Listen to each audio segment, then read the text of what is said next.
எம்ஜிஆர் அவர்கள் அரசியல்ல இருக்கும்போது வந்த ஒரு பிரபலமான படம். விஸ்வநாதன் ராமமூர்த்தி ஆகியோர் இணைஞ்சு இசையமைச்ச கடைசி படம். பொதுவா எல்லா படங்கள்லயும் ரோட்ல கார் ஓட்டிட்டு போற மாதிரியும், போட் ஓட்டினா கூட ஏதோ ஒரு குளத்துல இல்ல ஆத்துல ஓட்டுற மாதிரி தான் காமிச்சிருப்பாங்க. ஆனா இந்த படத்துல நிறைய சீன்ஸ் நடுக்கடல்ல கப்பல்ல போற மாதிரி தான் சீன்ஸ் அமைஞ்சிருக்கும். சிறு பெண்ணான ஜெயலலிதா அந்த தீவை சுத்தி வரும்போது எம்ஜிஆரை பார்க்கிறாங்க. அப்படி இருக்கிற ஒரு சமயத்துல எம்ஜிஆர் கிட்ட நெருங்கும் போது ஒரு மரம் அவர் மேல விழுந்துருது. அந்த விழுற சமயத்துல அந்த நம்பியாரோட மனைவி வந்து எம்ஜிஆர் கிட்ட தயவு செஞ்சு அவரை உயிரோட விட்டுருங்க, உங்களுக்கு நீங்க நல்லவரா இருக்கிறதுனால, நீங்க நல்லவர் அப்படிங்கிறது இவருக்கு உயிர் பிச்சை கொடுக்கறதுனால இன்னும் அது பெரிய பேராதான மாறும் அப்படின்னும் போது எம்ஜிஆர் அவர்கள் சொல்லுவாங்க. வாலியும் கண்ணதாசன் அவர்களும் இந்த படத்தோட பாடல்களை எழுதியிருக்காங்க. ஏன் என்ற கேள்வி அப்படின்ட்டு தொடங்குற எம்ஜிஆர் பாட்டோட இந்த படம் தொடங்குது. கெட்டவனா இருந்தாலும் கெடுதல் செஞ்சவனா இருந்தாலும் எம்ஜிஆர் அவர்கள் நல்ல விதமாவே எல்லார்கிட்டயும் நடந்துக்கிறார், மன்னிக்கிறார் அப்படிங்கிறத அந்த காட்சிகள் மூலமா சொல்ல வச்சிருப்பாங்க. திரைமொழி நேயர்களுக்கு வணக்கம். இன்னைக்கு நாம பார்க்க போற படத்தோட பேர் ஆயிரத்தில் ஒருவன். இப்ப ரீசண்டா ரிலீஸ் ஆன படம் கிடையாதுங்க. இந்த படத்தை B.R. பந்துலு அவர்கள் இயக்கி தயாரிச்சிருக்காரு. எம்ஜிஆர், ஜெயலலிதா, M.N. நம்பியார் உள்ளிட்ட பல நடிகர்கள் இந்த படத்துல நடிச்சிருக்காங்க. ரொம்பவும் பிரம்மாண்டமா எதிர்பார்க்கப்பட்ட ஒரு படம் அப்படின்னு சொன்னா அது மிகையாகாது. ஏன்னா எம்ஜிஆர் அவர்கள் அரசியல்ல இருக்கும்போது வந்த ஒரு பிரபலமான படம் அப்படின்னே சொல்லலாம். அது மட்டும் இல்லைங்க, விஸ்வநாதன் ராமமூர்த்தி ஆகியோர் இணைஞ்சு இசையமைச்ச கடைசி படம். ஜெயலலிதா அவர்களுக்கு இது இரண்டாவது படம் அப்படின்னு சொல்லலாம். முதல் படம் வெண்ணிராடை. அதுக்கப்புறமா ஜெயலலிதா அவர்கள் நடிச்ச இரண்டாவது படம் தான் ஆயிரத்தில் ஒருவன். ரொம்ப சிறு பெண்ணாக இருப்பாங்க. இவங்களோட தோழியா மாதவி கிருஷ்ணன் அப்படின்ட்டு ஒரு நடிகை நடிச்சிருப்பாங்க. மற்ற படங்கள்ல எல்லாம் தோழி அப்படிங்கிறவங்க ஒரு குறிப்பிட்ட காலம் வரைக்கும் தான் பயணிப்பாங்க. ஆனா இந்த படத்துல ஜெயலலிதா எந்த சீன்ல எல்லாம் வராங்களோ, அதாவது எம்ஜிஆர் கூட பிரைவேட்டா இருக்கிற சீன் தவிர மற்ற எல்லா சீன்லயும் அந்த மாதவி கிருஷ்ணன் அப்படின்ற நடிகை பயணிச்சிருப்பாங்க. காமெடி ட்ராக்குக்கு நாகேஷ், வில்லன் கேரக்டர்ஸ்க்கு M.N. நம்பியார், R.S. மனோகர், இப்படி நிறைய பேர் நடிச்சிருக்காங்க. படம் முதல்ல எப்படி ஆரம்பிக்கும்னா, ஒரு தீவு, ஒரு சிறு நாடுன்னே வச்சுக்கலாமே. அந்த நாட்டுல கொடுங்கோல் ஆட்சி பண்ற ஒரு சர்வாதிகாரி அரசனா இருப்பான். மருத்துவம் பார்க்கக்கூடியவரா எம்ஜிஆர் அவர்கள் ஹீரோவா அறிமுகமாவார். அவர் ஒரு மருத்துவர். தான் கண்டுபிடிச்ச, அதாவது எப்பேற்பட்ட விஷத்தையும் முறிக்கக்கூடிய ஒரு மருந்த அவர் பச்சிலை சாரா எடுத்து அதை கண்டுபிடிச்சிருப்பார். அந்த சமயத்துல அவர்கிட்ட ஒரு கும்பல் வரும். ஒரு ஆள் அடிபட்டிருக்கான், விஷம் ஏறி இருக்கு அப்படின்னுட்டு அவர் அந்த பச்சிலை யூஸ் பண்ணி அந்த ஆளை காப்பாத்திடுவான். அப்புறமா அவங்க யாருன்னு பார்த்தா அந்த கொடுங்கோல் ஆட்சி பண்ற சர்வாதிகாரிக்கு எதிராக செயல்படக்கூடிய கும்பலை சேர்ந்தவங்க. அந்த சமயத்துல அந்த சர்வாதிகாரியோட வேலையாட்கள் எம்ஜிஆரையும் கூட இருக்கிற நாகேஷையும் கைது பண்ணி கூட்டிட்டு போயிடுவாங்க. அரசவையில எம்ஜிஆர் அவர்கள் கைது செய்யப்பட்டு சர்வாதிகாரியா நடிக்கிற R.S. மனோகர் தான் அந்த காட்சியில அறிமுகமாவார். வேறு நாட்டுக்கு அடிமைகளா அவங்கள வித்துருவார். அப்படி எம்ஜிஆர், நாகேஷ், அப்புறமா ஒரு சில கூட்டத்துல இருக்கிறவங்க எல்லாரையும் வேறொரு நாட்டுக்கு அடிமைகளா வித்துறதுக்காக அனுப்பிடுவார். பொதுவா எல்லா படங்கள்லயும் ரோட்ல கார் ஓட்டிட்டு போற மாதிரியும், போட் ஓட்டினா கூட ஏதோ ஒரு குளத்துல இல்ல ஆத்துல ஓட்டுற மாதிரி தான் காமிச்சிருப்பாங்க. ஆனா இந்த படத்துல நிறைய சீன்ஸ் நடுக்கடல்ல கப்பல்ல போற மாதிரி தான் சீன்ஸ் அமைஞ்சிருக்கும். பாதி நேரம் அந்த கப்பல் பயணம் அப்படிங்கிறது ஸ்டூடியோ செட்டப் மாதிரியே நமக்கு தெரியாது. ஆனா அது ஸ்டூடியோ செட்டப்பாவே இல்லை அப்படிங்கிறது அந்த காட்சிகளை பார்க்கும்போது நமக்கு புரிஞ்சிடும். இப்படி கைது செய்யப்பட்ட அடிமைகள் எல்லாரையும் கன்னித்தீவு அப்படின்ற ஒரு தீவுக்கு கூட்டிட்டு போய் அங்க இருக்கிற ஒரு அரசன், சிற்றரசன் கிட்ட இவங்க எல்லாரையும் வித்துருவாங்க. அந்த சிற்றரசன் செங்கப்பன் அப்படின்னு அழைக்கப்படுறாரு. அவருடைய வளர்ப்பு மகளா ஜெயலலிதாவும் அறிமுகப்படுத்தப்படுவாங்க. அந்த அடிமைகளை எல்லாம் சிறைப்படுத்தி அந்த தீவை அழகாக்குறதுக்காக அந்த செங்கப்பன் அப்படிங்கிறவர் வந்து ஆணை பிறப்பிப்பார். இதற்காக மரம் வெட்டுறது, செடி கொடியை அகற்றுறது, இந்த மாதிரி பணிகள் எல்லாம் நடந்துட்டு இருக்கும். சிறு பெண்ணான ஜெயலலிதா அந்த தீவை சுத்தி வரும்போது எம்ஜிஆரை பார்க்கிறாங்க. இவருக்கு மனம் லேசா தடுமாறுது. அப்படி இருக்கிற ஒரு சமயத்துல எம்ஜிஆர் கிட்ட நெருங்கும் போது ஒரு மரம் அவர் மேல விழுந்துருது. அந்த விழற சமயத்துல எம்ஜிஆர் போய் லாவகமா அவங்க மேல இருந்துகிட்டு அந்த மரம் அவங்க மேல படாதவாறு காப்பாத்துறாரு. இப்பத்துல இருந்து ஜெயலலிதா அவர்களுக்கு எம்ஜிஆர் மேல காதல் உருவாகுது. இந்த சமயத்துல அந்த கூட்டத்தில் இருக்கிறவங்க எல்லாரும் ஒன்னு சேர்ந்து எம்ஜிஆர் அவர்களை தலைவனா தேர்ந்தெடுக்கிறாங்க. அப்போ எல்லாரும் இந்த தீவை விட்டு வெளியேறணும் அப்படின்னு முடிவு பண்றாங்க. அதுக்கான ஒரு காட்சியும் அமையுது.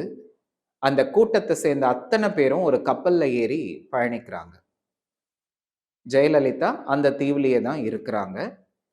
பயணிக்கும் போது கடல் கொள்ளைய தலைவனா நம்பியார் ஒரு கப்பல்ல இவங்களை துரத்துறார்.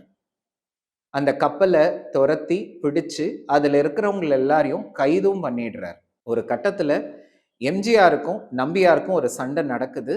ஆனா அந்த சண்டையில எம்ஜிஆர் அவர்கள் நம்பியாரை காப்பாத்துறார்.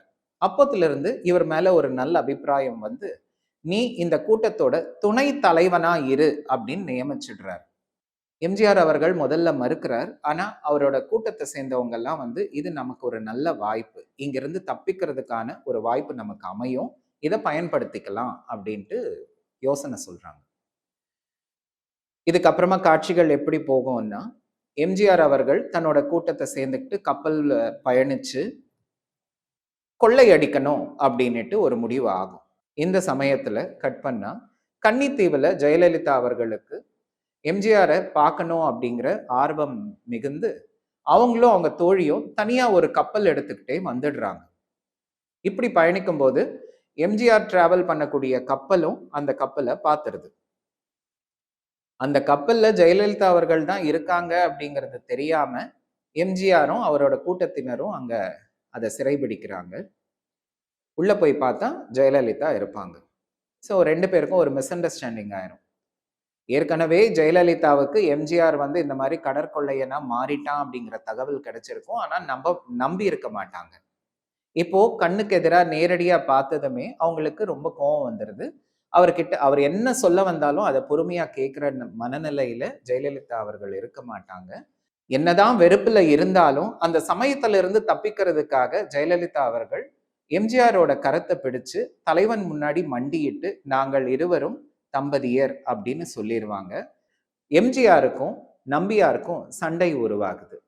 2 பேரும் வாள் சண்டை, கரையோரமா பாறை கற்கள் மேல நின்றுட்டு சண்டை போடுறது, இந்த மாதிரி ஒரு ரொம்ப சுவாரஸ்யமா காட்சிகள் போகும். அந்த நம்பியாரோட மனைவி வந்து எம்ஜிஆர் கிட்ட, தயவு செஞ்சு அவரை உயிரோட விட்டுருங்க, உங்களுக்கு வந்து நீங்க நல்லவரா இருக்கிறதுனால, நீங்க நல்லவர் அப்படிங்கிறது வந்து இவருக்கு உயிர் பிச்சை கொடுக்கறதுனால இன்னும் அது பெரிய பேராதான மாறும் அப்படின்னும் போது எம்ஜிஆர் அவர்கள் சொல்லுவாங்க, எந்த சமயத்திலுமே எனக்கு இவரை கொல்லணும் அப்படிங்கிற எண்ணம் இருந்ததே கிடையாது, இவர் மனசு மாறணும் அப்படிங்கிறதுக்காக தான் நான் நிறைய விஷயங்களை செஞ்சேன் அப்படின்னு சொல்லி பேசுவார். அதை பேசும்போது கூட பாத்தீங்கன்னா சகோதரி அப்படின்னு சொல்லிதான் ஆரம்பிப்பார். கடைசியில எம்ஜிஆர் அவர்கள் இப்படி சொன்னதுமே நம்பியாரும் வந்து மனசு மாறிடுவார். 2 பேரையும் ஒண்ணு சேர்ந்து வச்சிருவார். ஒண்ணு சேர வச்சது மட்டும் இல்லாம கப்பலை எடுத்துக்கிட்டு இவங்களோட சொந்த நாட்டுக்கு, அதாவது அந்த சர்வாதிகாரி இருக்கக்கூடிய நாட்டுக்கு பயணிப்பாங்க. அப்போ அந்த கப்பல்ல வரக்கூடிய ஒரு பாடல் ரொம்பவும் பிரபலமா அந்த காலத்துல பாடப்பட்டது. அதோ அந்த பறவை போல ஆட வேண்டும். ரொம்ப நல்லா இருக்கும். ஏன்னா ஒரு டான்ஸ் அப்படின்னு பார்த்துக்கிட்டோம்னா ஒரு ஹீரோ ஹீரோயின் ஆடுவாங்க, கூட ஒரு 5-6 பேர் ஆடுவாங்க, அப்படித்தானே இருக்கும். ஆனா இங்க வந்து பாத்தீங்கன்னா கடற்கொள்ளை தலைவன், அவனுடைய ஆட்கள், சேவகர்கள் எல்லாருமே டான்ஸ் ஆடுவாங்க அந்த கப்பல்ல. பாடல் முடிஞ்சதுமே அந்த சர்வாதிகாரியோட கப்பல் அந்த பக்கமா பயணிக்கும் போது இவங்க கப்பலை கண்டுபிடிச்சிடுறார். நம்பியார் சொன்ன ஒரு யோசனையினால எல்லாருமே அங்க மயங்கி விழுந்திருக்கிற மாதிரி நடிப்பாங்க. அந்த சர்வாதிகாரியோட கப்பல் வந்து கிட்ட நெருங்கி அவரும் அவரோட ஆட்களும், அதாவது ஆர்.எஸ். மனோகரும் அவரோட ஆட்களும் அந்த கப்பலுக்கு வந்ததுமே, உண்மையிலேயே அந்த சீனை பார்த்தீங்கன்னா ரொம்ப காமெடியா தான் இருக்கும். ஆனா அப்போ அது வந்து ரொம்ப சுவாரஸ்யமா பார்க்கப்பட்டது. எல்லாரும் மயங்கி இருக்கிற மாதிரி நடிச்சிட்டு இருப்பாங்க. ஆர்.எஸ். மனோகரும் அவரோட ஆட்களும் இந்த கப்பலுக்கு குதிச்சு வந்ததுமே, நம்பியார் அவர்கள் வந்து ஆ அப்படின்னு தான் கத்துவார். நாம ஏதாவது சமிக்ஞை, அதாவது சிக்னல்ஸ் தரணும்னா வேற மாதிரி ஏதாவது செஞ்சிருக்கலாம். ஆனா அவர் வந்து ஆ அப்படின்னு கத்துற மாதிரி தான் அந்த காட்சி அமைஞ்சிருக்கும். இப்ப பார்க்கும்போது அது காமெடியா இருக்கும். ஆனா அப்ப வந்து அது ரொம்ப சுவாரஸ்யமா பார்க்கப்பட்டது. உடனே 2 கும்பலுக்கும் இடையே சண்டை நடக்கும். ஒரு கட்டத்துல நம்பியார் என்ன பண்ணுவாருன்னா, விஷம் தோய்ச்ச ஒரு கத்தியால ஆர்.எஸ். மனோகர குத்திருவார். அந்த சமயத்துல எம்ஜிஆர் உள்ள வந்து, "ஏன் இப்படி பண்ண? அவர இப்படி நீ பண்ணியிருக்க கூடாது." அப்படின்னா, "இல்ல, இல்ல அவன் சாகட்டும்." அப்படின்னா, "இல்ல, இல்ல அப்படியெல்லாம் பண்ணக்கூடாதுன்னு" சொல்லி, ஜெயலலிதா கிட்ட மருந்து கிட் எடுத்துட்டு வர சொல்லி, அதுல இருந்த மருந்தால அந்த ஆர்.எஸ். மனோகருக்கு அவரு வைத்தியம் பார்ப்பார். அதாவது என்ன சொல்ல வராங்க அப்படின்னா, கெட்டவனா இருந்தாலும், கெடுதல் செஞ்சவனா இருந்தாலும், எம்ஜிஆர் அவர்கள் வந்து நல்ல விதமாவே எல்லார்கிட்டயும் நடந்துக்கிட்டார், மன்னிக்கிறார் அப்படிங்கிறத அந்த காட்சிகள் மூலமா சொல்ல வச்சிருப்பாங்க. வாலியும், கண்ணதாசன் அவர்களும் இந்த படத்தோட பாடல்களை எழுதியிருக்காங்க. "ஏன் என்ற கேள்வி" அப்படின்ட்டு தொடங்குற எம்ஜிஆர் பாட்டோட இந்த படம் தொடங்குது. அதேபோல ஜெயலலிதா அவர்கள் அறிமுக காட்சி பாடலாக "பருவம் எனது பாடல்" அப்படின்ட்டு ஒரு பாட்டு பி. சுசீலா அவர்கள் பாடியிருப்பாங்க. ரொம்ப பிரபலமா இருந்த பாடல் அப்படின்னே சொல்லலாம். அதேபோல "ஓடும் மேகங்களே ஒரு சொல் கேளீரோ" அப்படின்ட்டு எம்ஜிஆர் அவர்கள் பாடுற மாதிரி டிஎம்எஸ் குரல்ல இந்த பாடல் ஒலிபரப்பப்பட்டிருக்கும். அது மட்டும் இல்லைங்க, "ஆடாமல் ஆடுகிறேன்" அப்படின்னு அந்த பாடல் துவங்கும். பட்டி தொட்டி எல்லாம் இந்த பாடல் ரொம்ப பிரபலமா இருந்துச்சு. அதே போல "நாணமோ இன்னும் நாணமோ" அப்படின்ற பாடலும் ரொம்ப பிரபலம். இப்படி நிறைய முத்தான பாடல்கள் கொண்ட இந்த படம் அந்த காலத்துல ரொம்ப பாக்ஸ் ஆஃபீஸ் ஹிட் அப்படின்னே சொல்லலாம். 1965ல வெளியாகி ரொம்ப பிரபலமா பேசப்பட்ட இந்த படத்தை பத்தி நிறைய காட்சிகளையும் அதுல இருந்த சுவாரஸ்யமான நிகழ்வுகளையும் பார்த்தோம் இல்லையா? மீண்டும் ஒரு நிகழ்ச்சியில சந்திக்கலாம். வணக்கம்.